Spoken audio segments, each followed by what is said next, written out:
guys, I'm Faye Morales, and today I'm going to talk to you about how I was able to pass my CAPM certification in just 5 weeks. So I took the test yesterday, so everything is fresh in my mind, all the info. I didn't want to wait too long before I made this video, so it's probably not the best structured video, but I spent almost an hour on it, so I definitely feel like there's a lot of good info on there. Definitely, if you have any questions, please write it down as you go throughout the video. And if you still have them at the end, please let me know in the comments and I'll be more than happy to answer them. I know that there's a bunch of YouTube users that help me with information that I found on their videos, but unfortunately that was for the 6th edition, not so much for the 7th. So I do want to give a shout out and a lot of thank you to my Reddit friends on Reddit that helped me with all the questions that I had. So Reddit was a definitely big resource right there, but I haven't seen any videos on there too much, so I definitely wanted to make this video and help someone out if I could. So like I said, at the end, if you have any questions, please let me know, and I hope you enjoy. So the first thing I want to talk about is why I decided to take the CAPM, how I think it's going to help me, my reasons for it. So it might be different than yours. Right now I'm in a HR role. I'm transitioning over to a project engineer rotation role that is eventually going to lead to a assistant project management role. So I basically took the CAPM to get that project management background, that basis, to see what I'm getting myself into as I go into this new role, and hopefully it's going to help me. I did learn a lot. It was a really insightful certification, and I really think it's going to help me. So, and I was able to get it done in 5 weeks. So another backstory of why I decided to take the CAPM in such a short time frame is that I finished my bachelor's degree on July 2nd. I was gonna have a 2-month break from July 2nd to August 28th, but I decided why not just utilize some of that time to study and take the CAPM. So right after I graduated from my bachelor's, I decided that I wanted to challenge myself, and since I'm already going into a project management related role, I decided why not get that certification and just get it out of the way before I start the MBA, which is going to take more time away from me. And I do work full time, just so you know. This whole time I've been working full time. Like I said, right now I work in an HR role. I am transitioning over to a project management related role. I'm going to be an assistant project management in about 2 years. So that is what I'm working with. So the next thing I wanted to talk about are the study materials that I used. So first of all, I used the project management body of knowledge guide, so the PMBOK. Another thing here, I really didn't know anything about the CAPM. I didn't know anything about PMI or anything like that before I started the certification.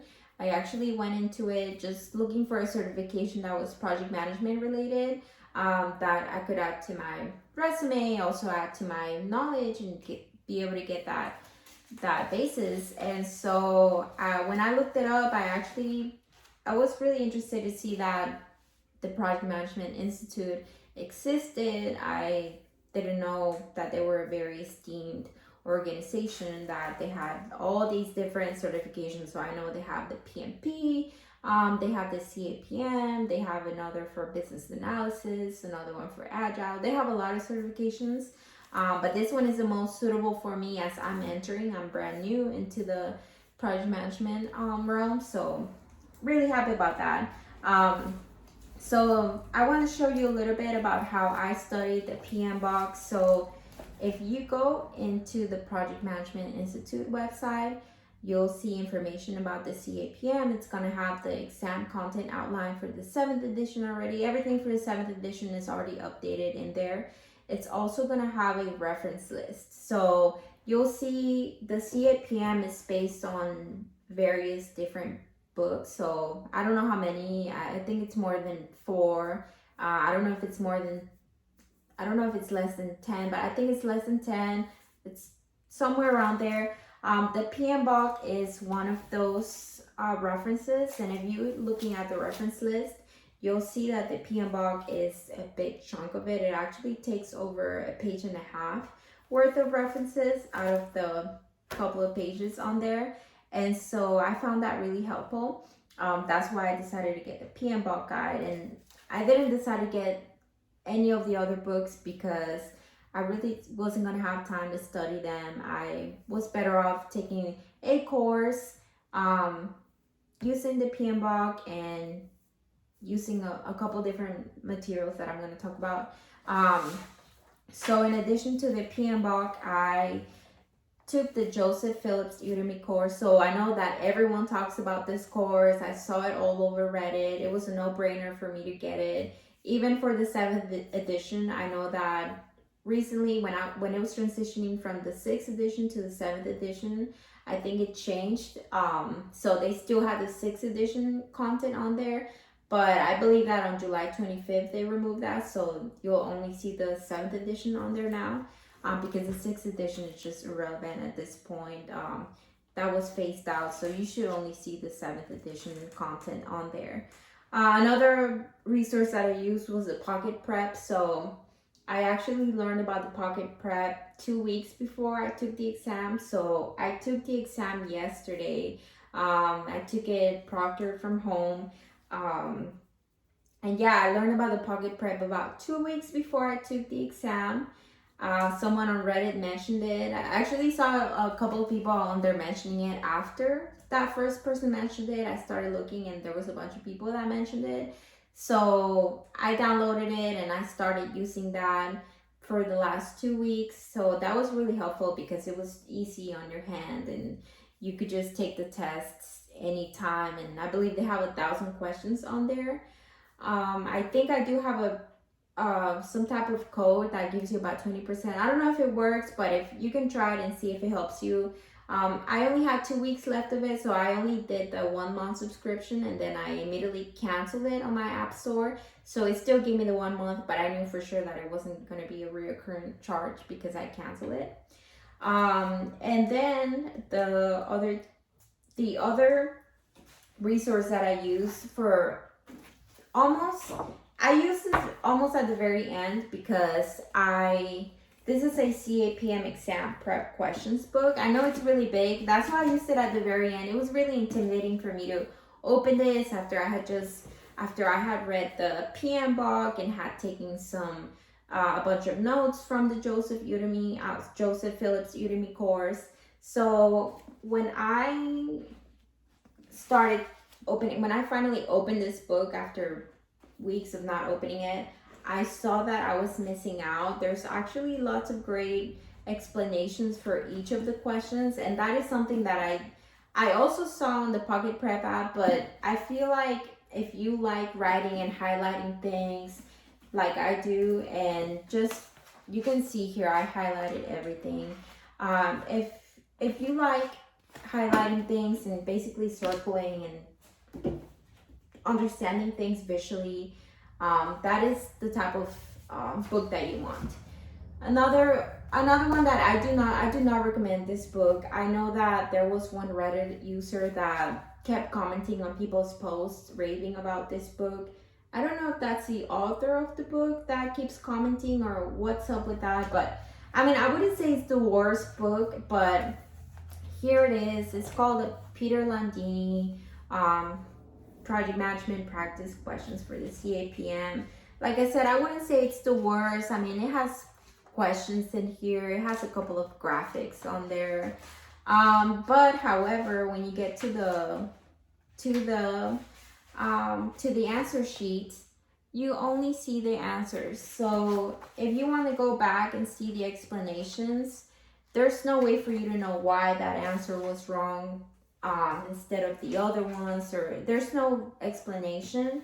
Meanwhile, on this book, there was a bunch of explanations. So for each question, you'll get about a paragraph worth of explanation.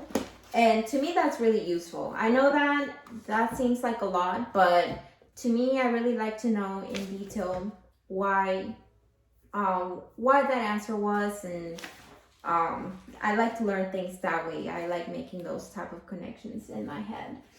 As far as the PMBOK, I know I was going to show you here real quick. So this is how I structured mine. So like I said, if you go on the PMI website, you'll see the reference list and you'll see how many questions come from the PMBOK. So, and you'll see the pages and the sections, not the pages, you'll only see the sections that it came from. So I went ahead and basically put tabs on each of the sections. And I went on here, I put tabs on each of the sections, and then I went back and highlighted each of those sections and read the whole book basically. So I know that seems like a lot, but I honestly found the PMBOK guide to be the most useful resource because it really connected everything together. The way that it connects things, I really cannot explain it. So if you go on YouTube, there is a video that a lot of people recommended to me when I was watching when I started studying, and I'm trying to find the graphic that is showed on the video. There's a graphic somewhere that talks about the PMBOK. I cannot find it right now, but I do plan on showing it to you because it was really, okay, here it is. So this is basically Ricardo Vargas has a YouTube channel, and he basically goes over the PMBOK guide, 7th edition, and he goes over every single thing, and he puts together the principles and the domains and how they're connected to each other.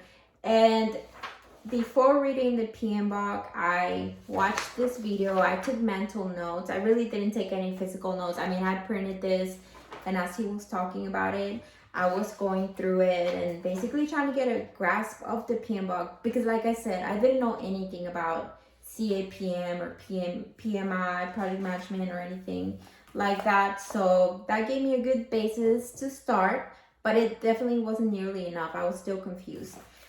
If I hadn't highlighted all these sections, I would have been confused because there are a lot of areas that are not highlighted not because they're irrelevant, but they are irrelevant to the CAPM because they're not in the reference list. So even though there's a lot of highlighted areas, there is a lot of area in between that is just not going to help you if you just read the book without highlighting the reference area. So I highly recommend that whether you're just using the PMBOK guide from that list, or you're using multiple books, or you have more time to study than I did, then I would highly recommend you still going in there and highlighting and putting tabs.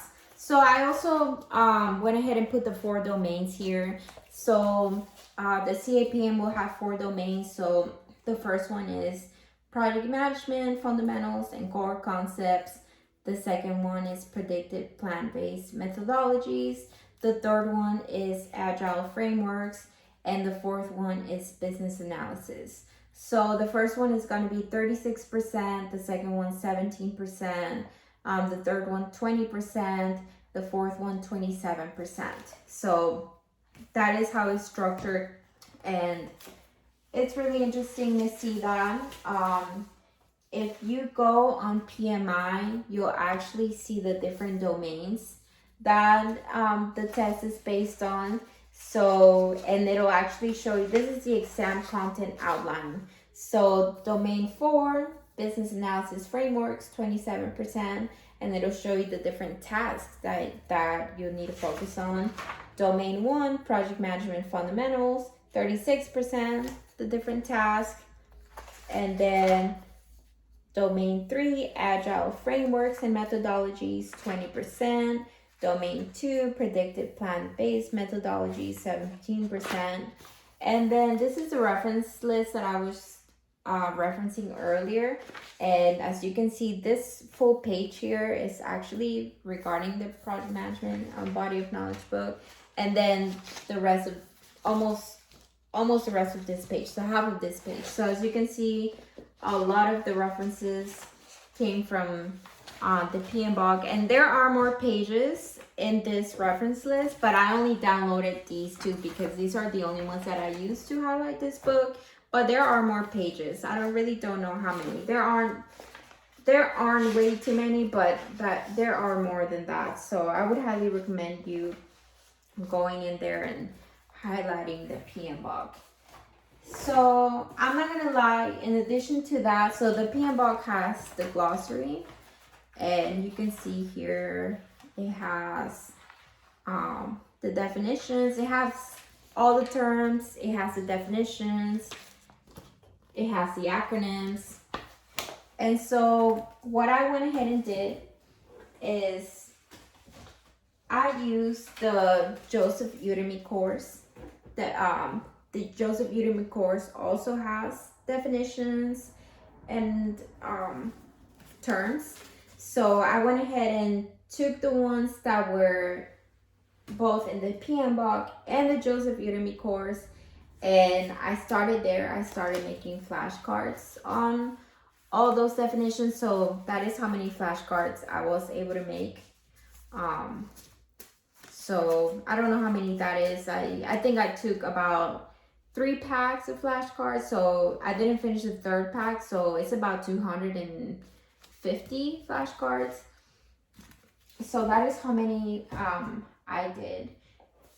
And then let's see here. The last resource that I used was just note taking and going back into my notes. So in addition to printing these exam content outline and the reference list, I took about I would say about 25 to 30 pages of good notes from the Joseph Udemy course. So the way that I did it, I actually wish that I had paid more attention to pocket prep and this book, because this was really helpful for the definition and the highlighting and the explanations that it gave you for every question. So I definitely, what I would recommend if I had done something differently would be definitely focusing on the Joseph Udemy course, the Joseph Phillips Udemy course for the first couple of days. So I was able to pass mine in 5 weeks, but I feel like I focused way too much on the course. And then when I finally started taking the pocket prep questions after someone recommended it, and I was already 2 weeks away from taking the course, I basically realized that I didn't really know how the questions were structured. I didn't feel like the course prepared me for it. And so while I did feel like, I had a lot of knowledge from the PMBOK and I had a lot of knowledge, I didn't really know how to answer a lot of the questions, and it really helped me when I started taking them on the phone, because you can see the explanation and you can see how all the information ties together. So the way that I would say is the CAPM, you really have to understand how everything is connected together. So you have to understand business analysis, how that is connected to the project management role. You have to understand in which scenario you would use agile methodologies, in which scenario you would use predictive methodologies. You have to know the different connections between the different project management functions. So you have the basic initiating, planning, executing, monitoring and controlling, and then closing a project. So you have to really know how all of that works together. And the course did help me, but I feel like whenever I started answering the questions and seeing how they would be possibly structured, I feel like that is what really helped me. So I would be able to go back and see the reasons why I got it wrong, and that always helps, just going back into it and understanding the context and understanding why that answer is the explanation for the answers. So I definitely recommend taking some tests and timing yourself. That is another thing that I wish I would have done if I could go back. Even though, like I said, I keep saying I passed, but I really wish I had been a little bit more prepared, because when I was taking the exam, I feel like I could have used another week or so of just plain answering questions. So that is another takeaway that I would say. Just answer as many questions as you can. And I don't know if there's other resources for that people recommend other than Pocket Prep and the Joseph Udemy. I didn't see anyone recommending this book, and that's why I was a little hesitant to use it, because I'm like, I know recently there's been a lot of complaints about people buying books that seemed like they were written by Chat GPT or something. So I was worried that this was going to be one of them, but the explanations on here are really thorough. So I definitely don't think this was written by Chat GPT. I really don't know who the actual authors are, but I found it really helpful. So again, here it is, in case you want to go take a look at it. It has a lot of tests. So as you can see, it has 7 full-length mock exams, and it has 4 targeted practice tests. So 1 test per each domain. So definitely recommend that. Let's see what else I want to talk about here before we move on. Yes, so I want to talk about my experience taking the proctored exam. So I will include a picture on here about how I was able to prepare my desk, how it looked. It definitely does not look how I have it right here, right now. So when you're taking the proctored exam, they actually make you remove everything. I have a board right behind the camera here that I had to take out of the room, but I did that all before the exam because I had read the guidelines and everything. So I knew that no monitors could be connected. So I had my monitors disconnected. I was just using my regular computer. I wasn't using any external mouse or anything. So my mouse, I didn't have it on there just to avoid any issues. I took everything off my desk except my printer. The only thing, I took off my paintings because anything that's on the wall, they have to inspect. So you'll have to take pictures of them. So I took everything off the wall, except for that painting. But this one has a lot of words on it, so I took that off. And then as far as my shelf, I just went ahead and covered it with a blanket. So I was able to clip a blanket. I think it was a bed sheet. I was able to cover that. And then what else? They make you take a picture of they made me, when I was actually on the video, they made me go under my desk, and I have some headphones hanging there. They made me put those in the closet, even though I told them that I wasn't going to be wearing them. So they still made me put those in the closet, which I didn't mind. Everything was fine, I was fine with all the guidelines. I didn't want any problems or anything. So, as far as any breaks, so I know this for the CAPM 7th edition, the breaks changed. For me, I was able to take 1 break for 10 minutes. I think the 6th edition didn't have any breaks. And so whenever my proctor was giving me the instructions, I think she still had the old information, because at the beginning she told me I wasn't going to take any breaks, which I didn't mind. But then when I started the course, it actually said that I was going to take a break and at the 75 question mark. So I just waited till that 75 question mark and saw, what happened. So when I submit the 75th question, it asked me to review my questions, because after that you can't go back and review the 75. So if you skip the review and you want to go right into the break, it won't let you go back into them after you come back from the break. So that's one thing to keep in mind. If you're going to be wanting to take the 10-minute break, just make sure you review your questions before you take the break. I didn't do it. I just skipped it because I really had to use the restroom. So when I went back, I started on question 76 and then I kept going. So you do get a 10-minute break with this 7th edition exam.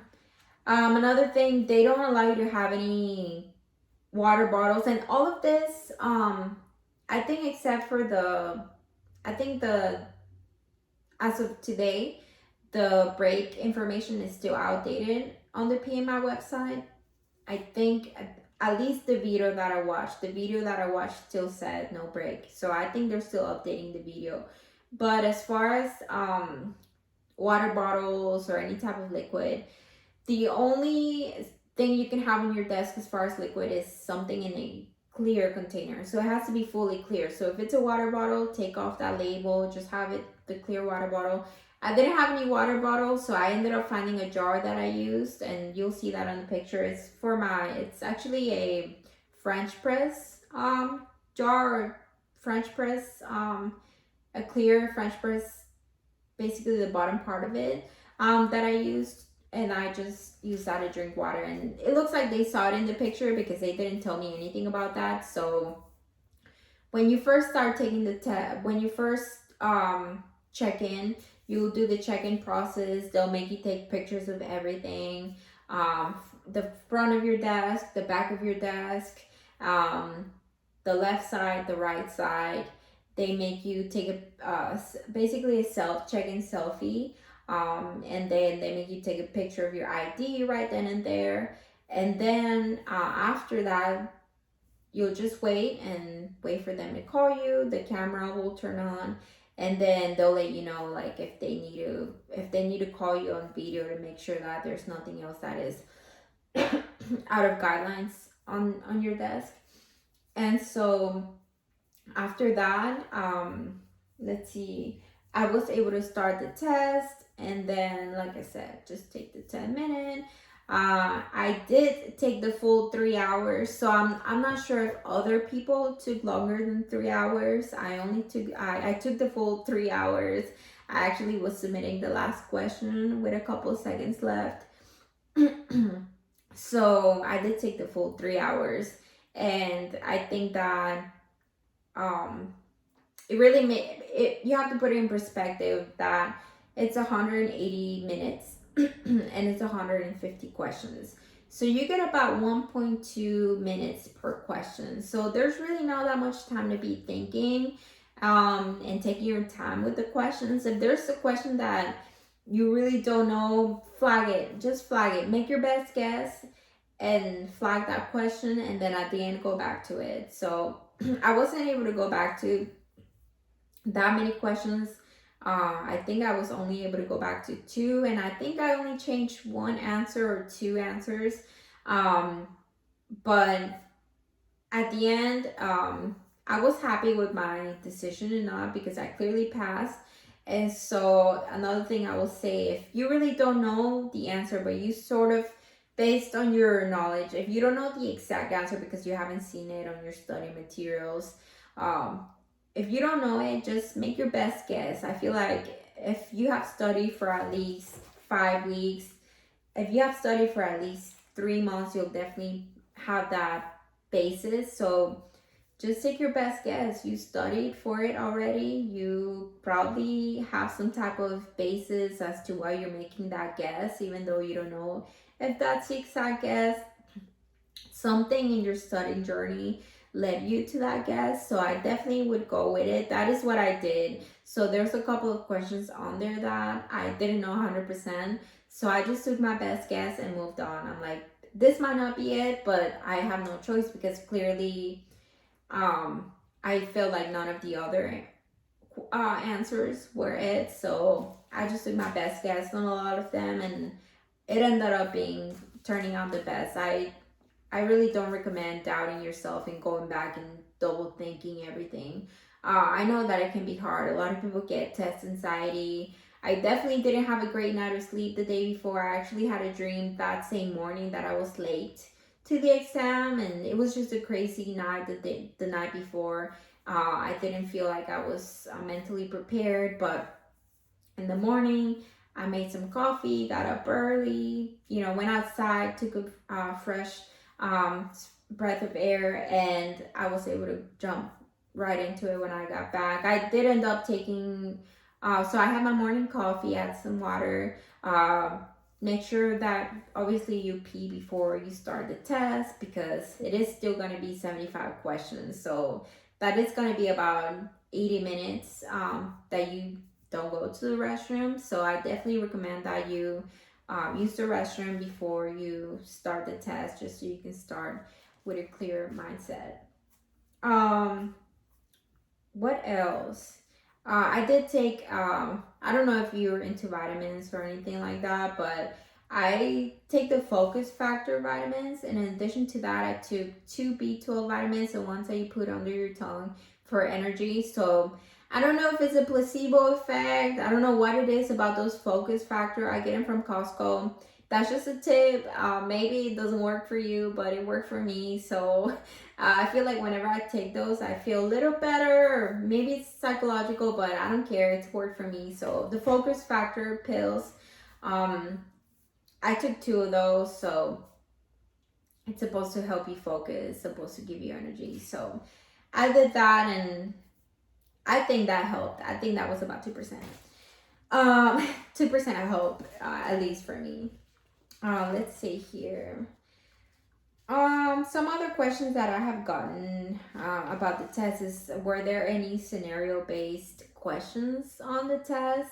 By scenario-based, I think you mean where they give you kind of like a scenario, like, oh, if this, I guess there were some, because they did ask a lot of questions about which methodology would be the best one to use based on this organizational structure. I definitely recommend knowing the formulas. So I did see, and I remember seeing about 2 or 3 questions just based on the formulas. So know the formulas. I actually learned the formulas 2 days before I took the test. And I actually had my husband quiz me. So another thing is, either have someone quiz you, or just, kind of like say them out loud, or I don't know how you want to learn them, but it definitely helps me when someone asks me the question and then I answer it. It helps me not only read it, but hear it. So whenever someone is asking me the question, I kind of hear it, and I'm not reading it, so I'm not visually looking at it. So it gives you that other perspective where it's like, you don't have to read it. You can hear it and basically make that connection. So it kind of forces you to think about it, and that gets more ingrained into your brain. So I'm just going to talk about random things that I think were useful for me. I really don't have anything other than that I wanted to talk about right now. Oh, I will say, for the exam fee, I'm going to go ahead and put a code into the description. I use that code. I found it on Reddit somewhere. And the exam fee is originally $300, but that code saved me $125. So that was a huge help. I don't know why that code still exists. I know I've seen it, and some people, I think on my Reddit post, at least one person said that they used it and it worked. And then I saw somewhere else, someone else posted the same code. So it's definitely a code that it has been going around, and it definitely helps. So I recommend that. The next thing here, so when you take the Joseph Udemy course, you'll get some prep materials, and one of them will be these sheets. So here you'll see the 49 project management processes. I didn't see any questions specifically on the 49 management processes, but I was very new to PMI and the CAPM, and so when I was watching a video on the processes, I feel like it was really helpful to learn them, even though there's no questions on them, because these processes, it's not like they're outdated. It's just that they're not going to be on the test, or at least they weren't on my test. Sorry, my AirPod died. I hope you can still hear me, but these 49 processes, they weren't on the test, so I wouldn't count on them. If you want to learn them like I did, like I learned them, I would definitely learn them. But that was on the Joseph Phillips Udemy course. So you'll have the 49 process management processes, and then you'll have, I didn't really use these integrated change control project procurement. I think that maybe applies to the PMP examination. I did see about 2 questions on RACI charts. You'll learn about them. I did see about 2 questions on those. I saw about 2 questions on Kanban. I don't know if I'm saying it right. KANBAN, Kanban. So it's still good to know about these type of charts. So you'll have the run chart, control chart, per reader chart. I'm not gonna talk too much about that because you probably are not deep into that yet, but you'll see some of that. So if you go back and watch this video after you've studied, you'll see that what I'm talking about. I did not see any questions on the human resource theory, so I didn't see any questions on Maslow's hierarchy of needs, Herzberg's theory of motivation, halo effect, Ouchie's theory Z, McGregor's X and Y. I didn't see any questions on that on the test. I did see some questions on these type of project management powers. So I think I saw maybe 1 question on leadership, 1 question on what type of power the project management should take. So should he take a project manager role of being rewarding, being coercive? I did see at least 2 questions on those type of questions. Let's see here. So in addition to that, I was gonna say that I actually, when I was taking the Joseph Phillips Udemy course, I basically I drew this project. It's called Project Network Diagram. I drew it. It's probably not familiar to you, and it looks crazier than it is. So once you go into it, you'll see exactly what it is. So this is something I drew just to visually write it down. Like I said, I'm a visual learner. I have to write it down. I have to highlight things.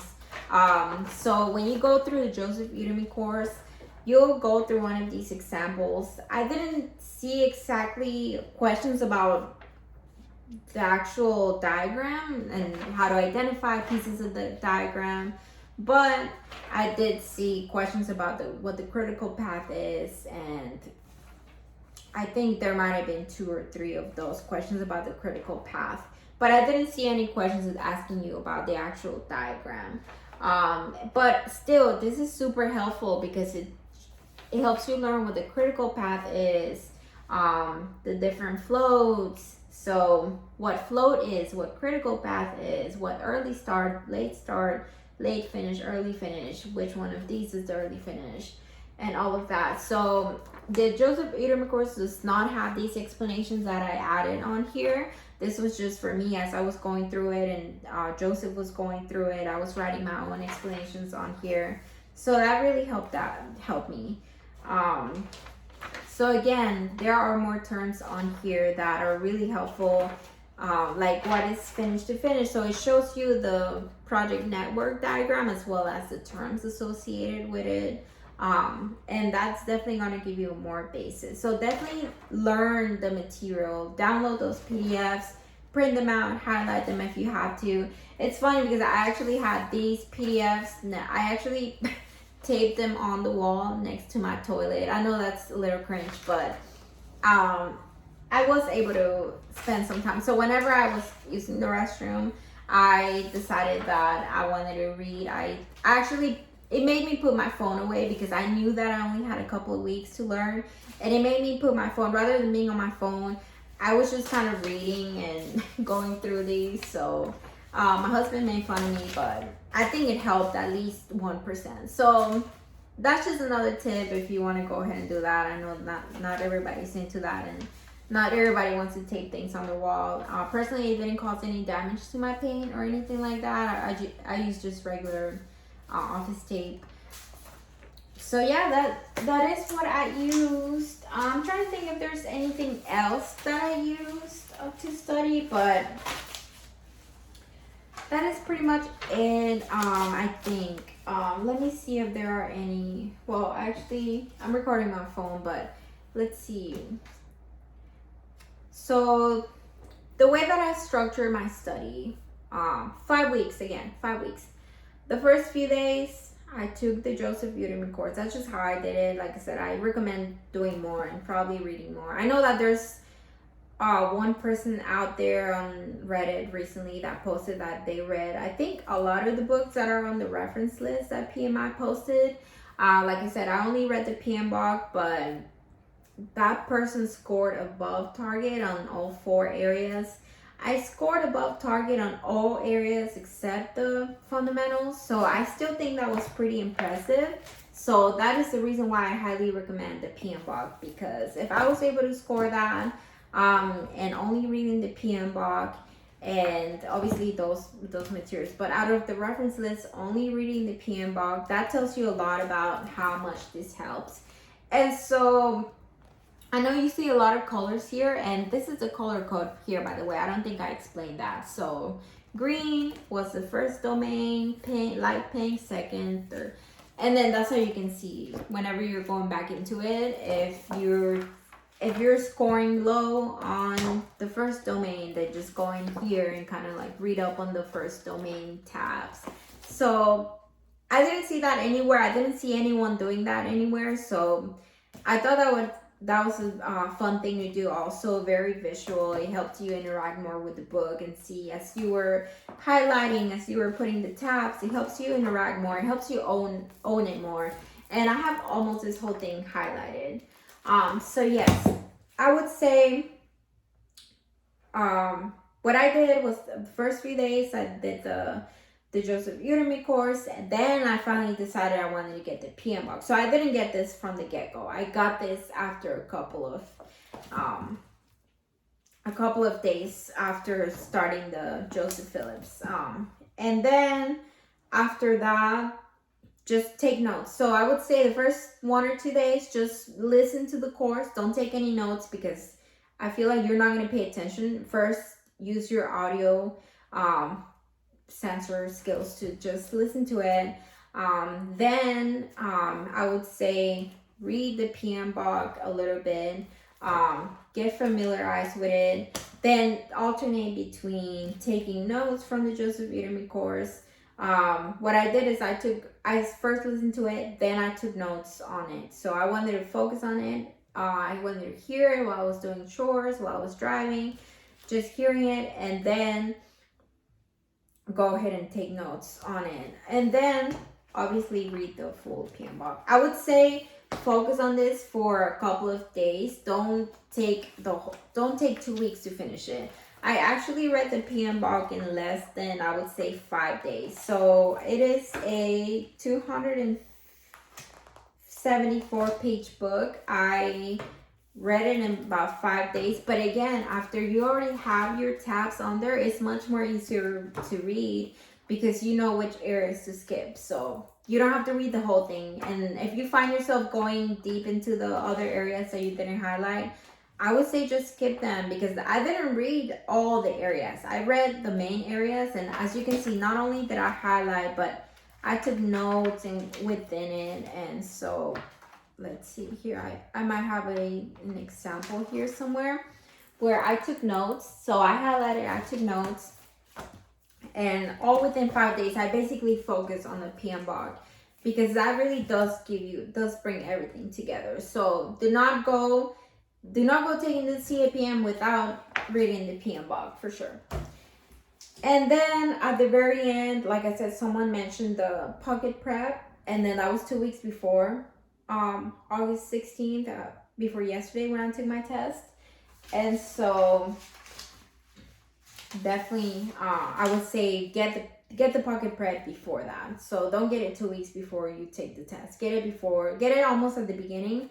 But, you can start getting familiarized. But like I said, focus on the Udemy course, read the PMBOK, and then after you're done with that, then you can start taking more questions on the pocket prep, and because you'll have that basis, you'll have that understanding already.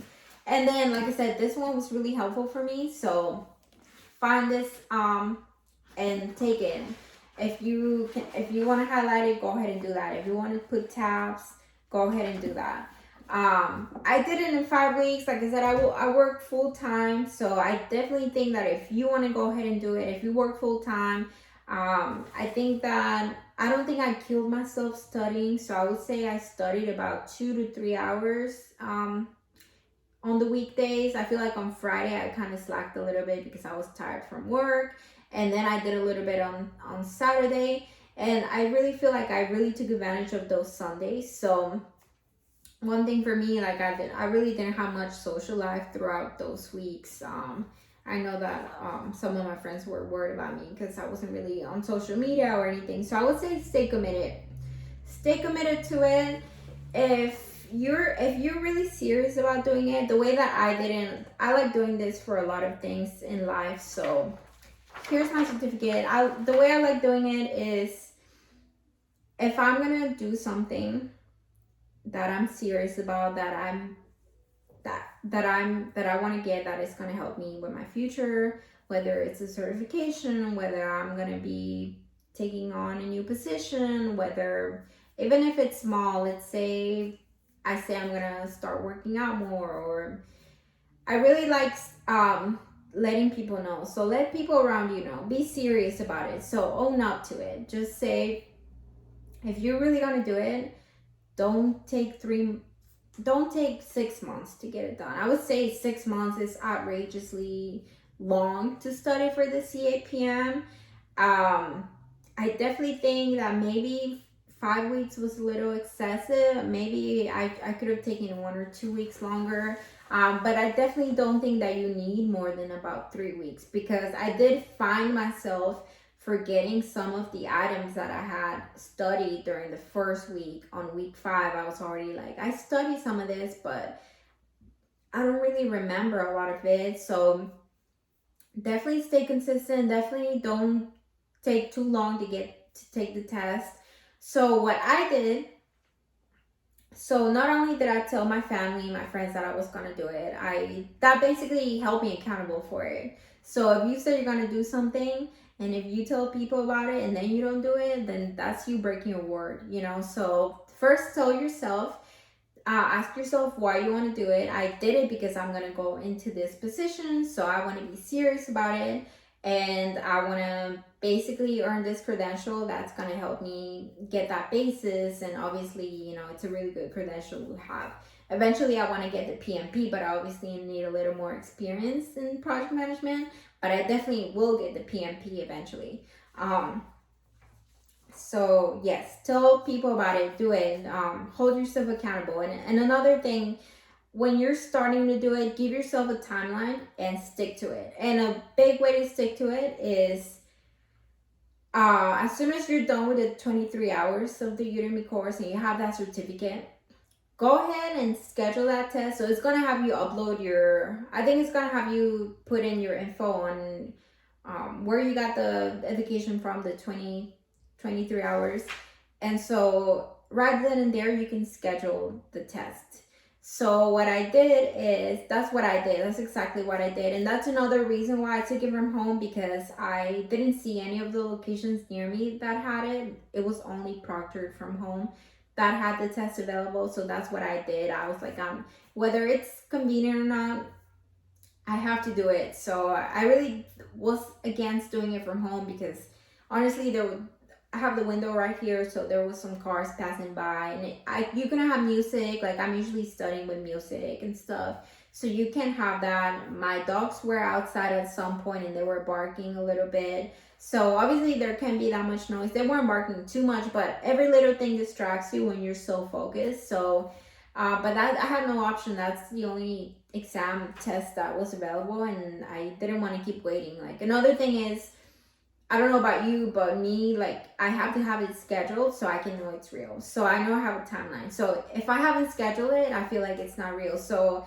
I will say, even though I studied for 5 weeks, that first week I was slacking a little bit, because the test wasn't even available. It hadn't even hit. It wasn't even available on the website, on the Pearson VUE website, because they were going to phase that out. I guess they didn't want to confuse people and have people thinking that they were scheduling for the 6th edition when they were actually going to be scheduling for the 7th. So I had to wait until that July 25th, and I had already been studying for about less than 2 weeks at that point, I believe. So, um, yeah, basically schedule that test, make it real, put it on your calendar. So I have a calendar on my fridge.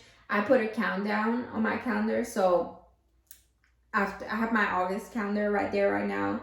And so I have my countdown 15 days, 14 days. And then yesterday I finally took it, but the day before, I took the full day off of work. So I let my manager know ahead of time. I let my coworkers know. So I let everybody know that I was going to be taking this test and that I was going to be passing it. So another reason why I really like the Joseph Phillips course was because he had this philosophy where he didn't like saying I'm taking this test, and that really stuck with me. And I catch myself whenever I say I'm gonna take it. So he said he likes saying I'm gonna be passing this test on this date.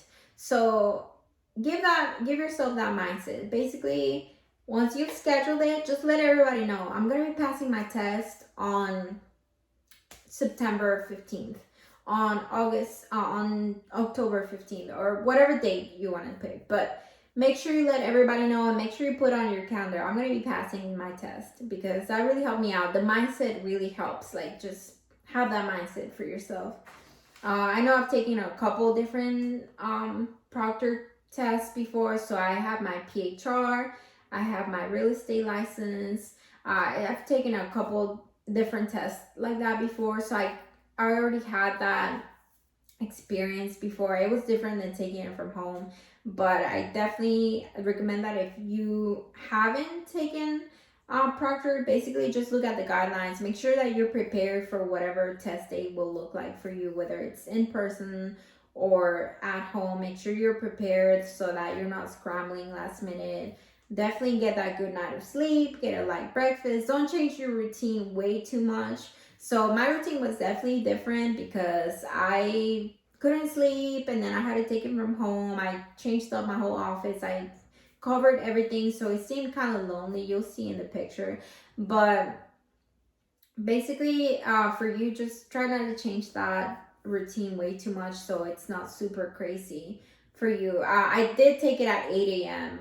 In the morning. So I didn't want to take it early in the morning. I didn't want to overthink it.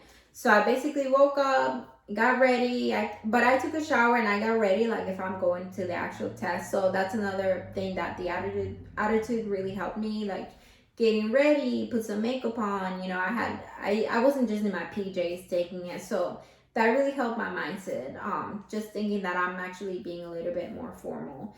I know that when you're taking it, they're watching you the whole time, your camera's on, so it can be a little bit distracting seeing yourself in the corner and just kind of, I really didn't like that, because you can look elsewhere. You can look aside from your computer. If they see you looking too much elsewhere, they'll tell you something. Personally, I knew those guidelines, so I was just looking at my computer, but I didn't feel like I could be myself thinking. I feel like when I think, I kind of like looking elsewhere and just kind of staring at a random spot on the wall, but I couldn't do that. So it was weird just having someone looking at you. Like, I feel like I couldn't even yawn because I didn't want to be weird on the camera. So yeah, that was that. I did have, like I said, my coffee, went right into it, and now I'm here. So just go ahead and go for it. I would say if you're thinking about it, go for it. I know this video was probably way longer than I expected it to be. But I hope it helps you. If you have any questions, go ahead and let me know in the comments. I'll go ahead and put a link to my Reddit right there as well. I really didn't use Reddit too much before I took the CAPM, but I'm like, why not?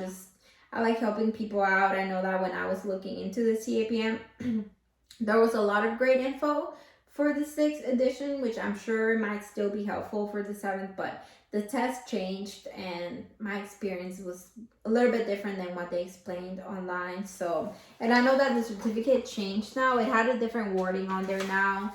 Now it says, I'm going to just go ahead and read it like it says. Now it says, Faye Morales has been formally evaluated for demonstrated knowledge, skill, and understanding of the process, terminology, and best practices in project management fundamentals, predictive methodologies, agile principles, and business analysis that are needed for effective project management, and is hereby bestowed the global credential certified associate in project management.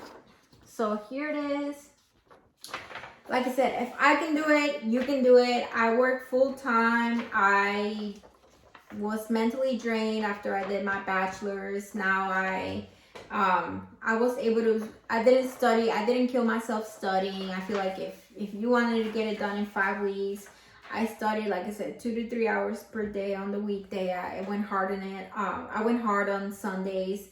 But if you want to go ahead and do it, you can definitely do it. I scored above target on 3 of the domains, and on target overall, my overall score was above target.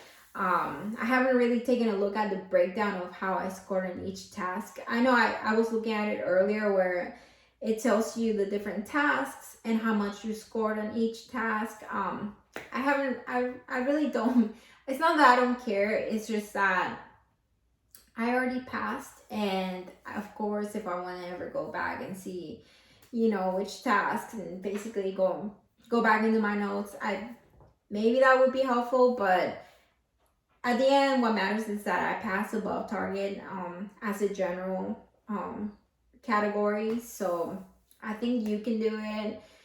Like I said, if you have any questions, definitely let me know. I can definitely answer them. I would love to see your comments. I definitely will read them and answer them. If you need links, I'll try to include links for everything that I used. I will not be including, well, I guess I don't want to confuse anybody. I will not be including a link to this book because it did not help me out too much. I will include links to everything else.